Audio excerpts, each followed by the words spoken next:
Oi, gente! No vídeo de hoje eu vou gravar um vídeo de slime pra vocês.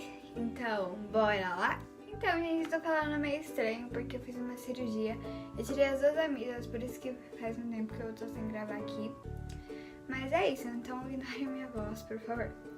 Os ingredientes são cola branca, essa eles falam que é muito boa pra de slime, bicarbonato de sódio,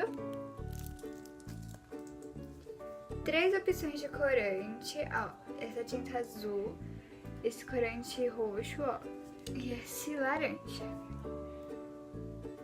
2 água boricada, pote e uma colher. Gente, eu já coloquei cola, olhem.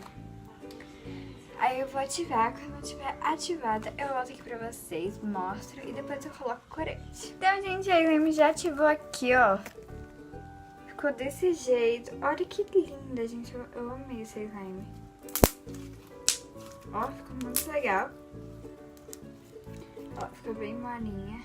Eu acho que pela primeira vez, gente, eu acho que tá ótimo. É que pra quem não sabe, é a primeira vez que eu faço slime sozinha, sabe? Das outras vezes eu já fiz slime também, mas foi com as minhas amigas. Então acho que agora eu vou ativar. Eu vou fazer assim, gente. Vou colocar azul e roxo e depois eu vou mostrar o resultado dela final pra vocês. Então, gente, slime já finalizada. Eu amei. Ó, ficou boa. Eu não coloquei azul, gente, porque eu gostei muito desse roxo, só com roxo. Eu fiquei com dó de colocar azul, sabe?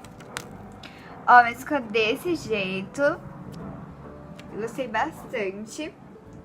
Se vocês gostaram, comentem aqui embaixo. Se vocês quiserem mais vídeo de slime, comentem aqui embaixo também pra mim fazer. Aí eu compro um novo tipo de cola. Comentem aqui embaixo, gente, bastante sugestões de vídeo de slime, se vocês querem, que eu quero bastante saber. Aí ó, o resultado final foi esse. Gostei bastante. Então é isso, gente. Espero que vocês tenham gostado. Deixe seu like, não esqueça de comentar. Ative o sininho das notificações, porque talvez eu vou gravar um vídeo do meu material escolar, organizando, e o primeiro dia de aula, talvez. Então, se inscreva aqui no meu canal. Um beijo e tchau!